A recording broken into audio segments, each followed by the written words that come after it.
Texas A&M beat Arkansas yesterday, 23-21. We picked Arkansas on the show last week. We thought the wrong team was favored. What matters in this game? Let's answer this together. What matters at the end of the game when you look at the scoreboard? What are we keeping score for?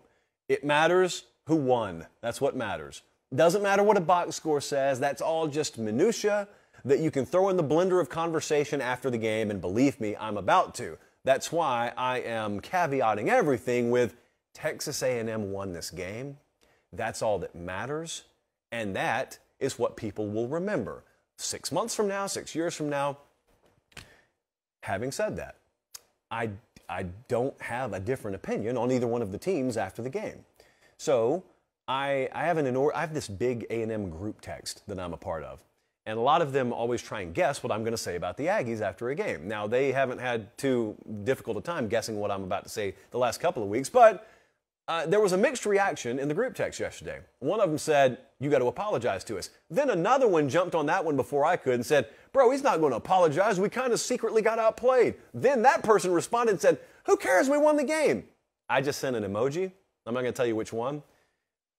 But this was a Bob special. This was a bounce of ball special. That's kind of one of our little internal stats we keep to explain what they in College Station are calling the oink doink, which is rude, but I think very apropos. That's how the game ended. Missed field goal off the top of the upright, no less. Watch this foolishness if you're watching on YouTube. How does it happen? I don't know. That every given Saturday, man. Every given Saturday. There were some things that went down here for Arkansas yesterday. You had the game and the play of the game I'm about to talk about in a second, but you had a bad snap late that is part of football. You had the oink doink that's part of football. You had this play near halftime, and I've seen some math done on this sort of thing. You think a turnover that leads to an immediate score in the red zone is a big deal, but I don't care how big you think it is. The numbers say it's way bigger in terms of impact on a football game. If you throw like a pick six in the end zone or you got a fumble, scoop, and score when you're in the red zone, that stuff, it's worth like 100 points, it seems. It is so big, it's so hard to overcome. And that happened yesterday. It all happened in this game with Arkansas and A&M. But I gotta tell you, when I looked at my phone and I saw Arkansas had grabbed a 14-0 lead, I thought the game was over. And I don't know if anyone else thought that in this game or outside in the stands or whatever. I thought the game was over. For them to finish with 21 stuns me. And that's a huge credit to Texas A&M. I'm just saying, as a general statement, it stuns me that they started out the way they did, and they only put 7 more on the board the rest of the afternoon. But then when you break it down and you see how it happened, it makes a little more sense. KJ Jefferson is an excellent player. You know my affinity for him. But as we got towards the half of this game, clearly the turning point in this game, not a third down play or a fourth down play, a first down play. He extends the ball near the goal line. It gets stripped, credit A&M. It gets returned, credit A&M. But that's not just the play of the game. The play of the game happened during that play because Tyreek Chappelle is returning the ball. And he's bottled up. You know, he's about to be tackled. And he hands that thing off backwards to Damani Jackson. I think it was Damani Jackson. And they end up taking it to the house for a touchdown. I don't think people fully realize, because it's just a crazy, wacky play, and you just look at that as part of the play. That changed this game. His wherewithal to know I'm bottled up, it's a low risk or no risk to just hand this thing backwards, and Jackson takes it to the house. Dude, if they don't score there, they were being shut out at this point. If they don't get points there, they very well may have lost this game. That is a heady play. Very heady. You don't practice that. You practice pretty much everything. They didn't practice that. I can guarantee you he's never done that repetition in practice. That is knowing football. That's situational awareness. That is a huge turning point in a game. It's a huge turning point in a season because we only play 12 of these things. It's a huge turning point in a rivalry game that thankfully will not be played neutral site in the foreseeable future. But you see why so much confidence over the spring and summer was placed on the shoulders of Devon Achane. That's that name. That's the first name out of Jimbo Fisher's mouth so often at media days and preseason during camp. It's because he's a player. And this was going to be the year where he finally got full workloads. Well, he got one yesterday. He carried the ball 19 times, 159 yards. That's about 8.4 per clip.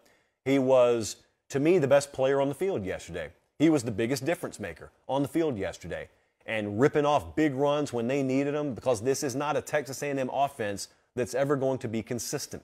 That's how they got to do it. They got to have defensive and special team scores, and then they've got to hit some big explosive plays, and they got to have some luck. And they had all those things this week. They had most of those things last week.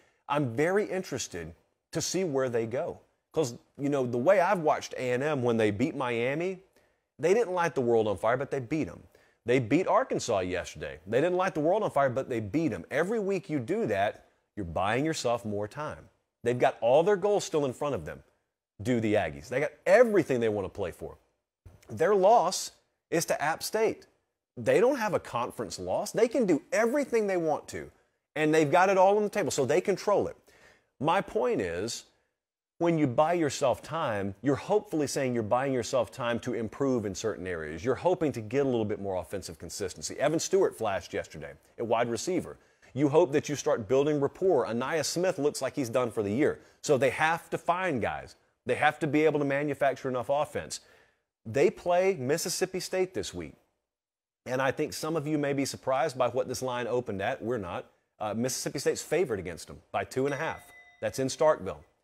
That's the week before A&M plays Alabama, mind you.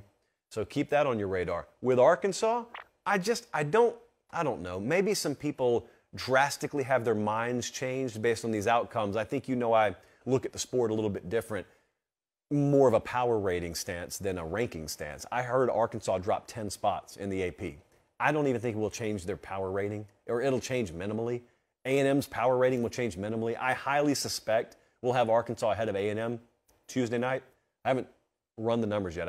I get the feel that's where it's going to be. But the reason why I prefaced all that with what I did at the beginning is because it doesn't matter, because A&M won the game. So you can do the predictive stuff all you want to. You can do the forward-thinking modeling all you want to.